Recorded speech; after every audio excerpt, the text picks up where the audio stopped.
Pakistan cricket team کا نیا head coach کون ہوگا، اس کے حوالے سے بڑا فیصلہ ہوا ہے اور جو کوچ ہیں وہ بھی کسی حد تک راضی ہیں، جبکہ پاکستان کی مینجمنٹ نے بھی گو ہیڈ دے دیا ہے اور نئے کوچ کی تقرری نیوزی لینڈ کے خلاف ہوم سیریز سے پہلے ہی ہو جانی ہے۔ اس کے اوپر بات کرتے ہیں اور اس کے علاوہ محسن نقوی جو کہ چیئرمین پی سی بی بنے ہیں، ان کی تقرری اسلام آباد ہائی کورٹ میں چیلنج کی گئی تھی، جسے قابل سماعت قرار دیا گیا ہے اور نوٹسز جو ہیں وہ جاری کر دیے گئے ہیں محسن نقوی کو بھی، وزارت بین الصوبائی کو بھی اور متعلقہ حکام کو بھی۔ اب دیکھتے ہیں اس کے حوالے سے کہانی کا اینڈ کیا ہوتا ہے، اس کے اوپر بات کرتے ہیں۔ اور اس کے ساتھ ساتھ پاکستان سپر لیگ 2024 میں پاور پلے کے 10 بہترین بولرز کون ہیں جنہوں نے کم از کم 30 گیندیں کرائی ہوں اور کم بہترین اکنامی ریٹ کے ساتھ رنز دیے ہوں، تو ان بولر کے اوپر اگر نگاہ ڈالیں تو آپ کو حیرانی ہوگی کہ جو سب سے اوپر موجود کھلاڑی ہے وہ کوئی بڑا نام نہیں ہے۔ البتہ نسیم شاہ نے شاہین شاہ آفریدی سے بہتر نتائج دیے ہیں۔ اب تک پی ایس ایل 2024 میں مجموعی طور پر 10 ایسے بولرز ہیں جنہوں نے 8 رن فی اوور سے کم رن ریٹ کے ساتھ رنز دیے ہیں، اور اس کے ساتھ ساتھ 30 گیندیں، یہاں تو ان بولرز کو شامل کیا جا رہا ہے جنہوں نے کم از کم 30 گیندیں پاور پلے میں اب تک لازمی کرائی ہوں۔ تو ایسے بولرز میں جو صرف 2 بولر ہیں جنہوں نے گیندوں سے بھی کم رنز دیے ہیں اور جو سب سے اوپر موجود ہیں وہ ہیں رومان رائس، اور 4.33 ان کا اکنامی ریٹ رہا۔ شاندار بولنگ پرفارمنس دے رہے ہیں پاور پلے میں، واحد بولر ہیں جنہوں نے 5 رن فی اوور سے بھی کم رنز دیے ہیں اوسطاً، اور دوسرے بولر ہیں جو کہ گیندوں سے کم رنز دینے میں کامیاب رہے وہ ہے نسیم شاہ، 5.68 ان کا اکنامی ریٹ رہا، اور میڈن اوور بھی پھینک رہے ہیں پاور پلے میں، جو کہ بہت بڑا اعزاز ہوتا ہے کسی بھی بولر کے لیے۔ اس فہرست میں تیسرے نمبر پر حسن علی ہیں، 6 کا ان کا اکنامی ریٹ ہے، جس کے بعد شاہین شاہ آفریدی اور اس کے بعد شعیب ملک ہیں۔ اور پی ایس ایل 2024 میں پاور پلے کے جو بہترین 5 بولر ہیں وہ 5 پاکستانی ہیں۔ اس کے بعد لیوک ووڈ ہیں، 6.646 ان کا اکنامی ریٹ ہے، سیم ایوب 7.50، ڈیوڈ ویلے 7.62، محمد علی 7.66، جبکہ محمد عامر اس فہرست میں آخری نمبر پر یعنی 10ویں نمبر پر ہیں، 7.90 ان کا اکنامی ریٹ رہا۔ یہ پاور پلے کے بہترین بولرز ہیں۔ اور اس کے علاوہ اب بات کر لیتے ہیں نئے کوچ کے حوالے سے جن کا نام لیا جا رہا ہے، وہ ہیں کوئٹہ گلیڈیٹرز کے شین واٹسن، جنہوں نے 2016 میں انٹرنیشنل کرکٹ کو خیرباد کیا تھا اور اب پہلی بار وہ کسی بڑی ٹیم کی as a head coach coaching کر رہے ہیں، اور وہ ہے کوئٹہ گلیڈیٹرز۔ ان کی کوچنگ میں اچھے نتائج اب تک کوئٹہ نے حاصل کیے ہیں۔ وہ ٹیم جو کہ گزشتہ 4 سیزن میں ہر ٹورنامنٹ میں پہلے راؤنڈ سے باہر ہو رہی تھی، اس بار اس کی پرفارمنس بہت اچھی ہے، پوائنٹس ٹیبل پر دوسرے نمبر پر موجود ہے، اور کوئٹہ گلیڈیٹرز کی جو پرفارمنس ہے اس کی وجہ سے ہی شاید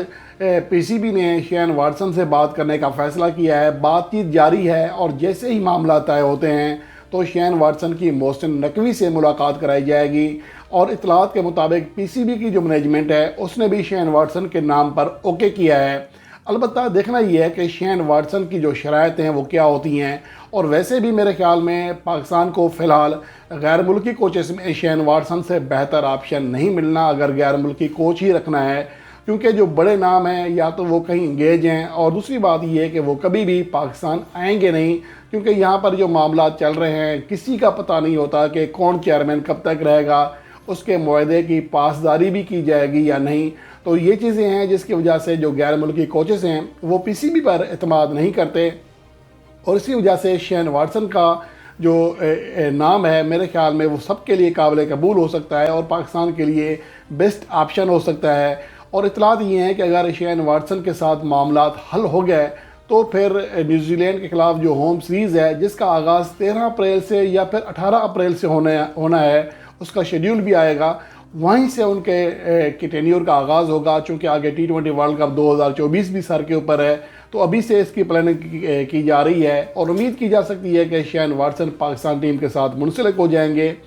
اور اس کے ساتھ ساتھ محسن نقوی کے لیے خطرے کی گھنٹی بجی ہے، اور وہ خطرے کی گھنٹی اس لیے ہے کہ اسلام آباد ہائی کورٹ نے ان کے خلاف جو ان کی تقرری کے خلاف جو درخواست ہے وہ قابل سماعت قرار دی ہے۔ درخواست گزار کا موقف ہے کہ نگراں وزیر اعظم کا چونکہ حق نہیں ہوتا، وہ پیٹرن ان چیف ہوتا ہی نہیں ہے قانونی طور پر، اس لیے وہ کیسے تقرری کر سکتے ہیں محسن نقوی کی؟ تو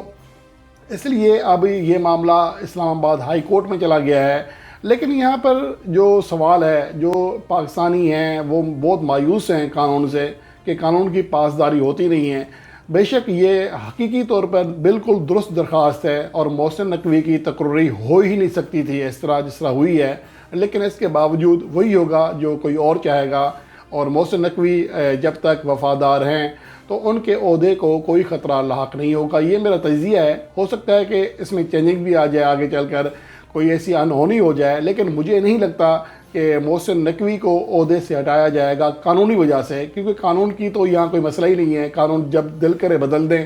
یا جب دل کرے مانیں اور جب دل کرے نہ مانیں، تو اس میں ایسی کوئی بات نہیں ہے۔ تو اس لیے محسن نقوی خبروں کی حد تک تو ٹینشن میں ہیں، لیکن ایسا ہوتا ہوا دکھائی اس لیے نہیں دے رہا کہ ان کے جو کارنامے ہیں اس کی وجہ سے انہیں چیئرمین پی سی بی کا جو عہدہ ایز اے گفٹ دیا گیا ہے وہ اس کو انجوائے کریں گے اور آگے بڑھائیں گے۔ اور یہاں یہ بات بھی حیران کن ہے کہ کہا جا رہا ہے کہ شین واٹسن کی تقرری کا حتمی فیصلہ محسن نقوی کریں گے، جیسے وہ ہمیشہ کوچنگ کرتے رہے ہیں، کوچز رکھتے رہے ہیں۔ تو جب آپ کے پاس میرٹ کا یہ عالم ہو، اس بنیاد پر آپ کی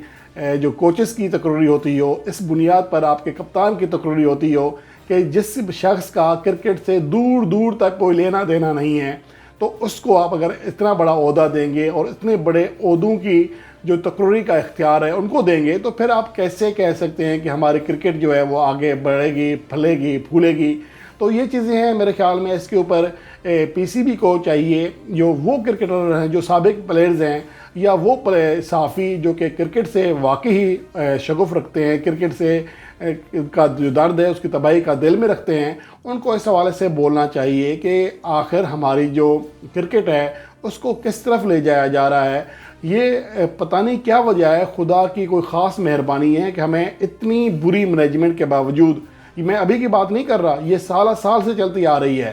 اتنے برے فیصلوں کے باوجود ہماری کرکٹ ٹیم کہیں نہ کہیں سے نکل کے آگے آ جاتی ہے اور پرفارمنس دیتی رہتی ہے اور دنیا کی ٹاپ ٹیموں میں اپنا وجود بھی برقرار رکھا ہوا ہے۔ تو یہ پاکستان کے ٹیلنٹ کو داد دینی چاہیے جو کہ نامساعد حالات کے باوجود نکلنے میں کامیاب رہتے ہیں۔ حالانکہ یہاں پر ایون کہ اب کلب کرکٹ میں دیکھیں، وہاں پر بھی اب سفارش کا کلچر آ چکا ہے،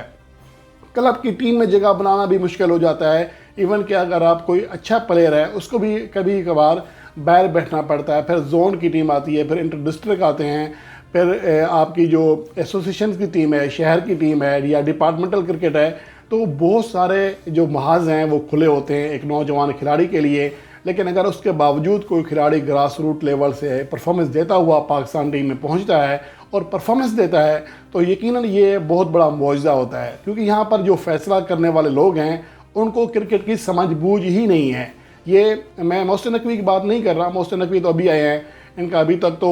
ٹھیک ہے، باقی چیزوں پر کہہ سکتے ہیں کہ تقرری غلط ہے یا جو ہے، لیکن ابھی تک ان کے فیصلوں کو صحیح یا غلط اس لیے نہیں کہہ سکتے، ابھی تو آئے ہیں۔ لیکن اس سے پہلے جو رہے ہیں ماں سوائے رمیز راجہ کے، جو بھی آتے رہے ہیں، یا وہ ان کا کرکٹ سے تعلق نہیں رہا، ایک اجاز بٹ تھے، سابق پلیئر تھے، ورنہ باقی جتنے بھی چیئرمین پی سی بی آئے ہیں وہ کسی سیاسی وجہ سے آئے ہیں اور اس کا نقصان ہمیشہ پاکستان کرکٹ کو ہوا ہے۔ تو بہرحال اب امید کرتے ہیں کہ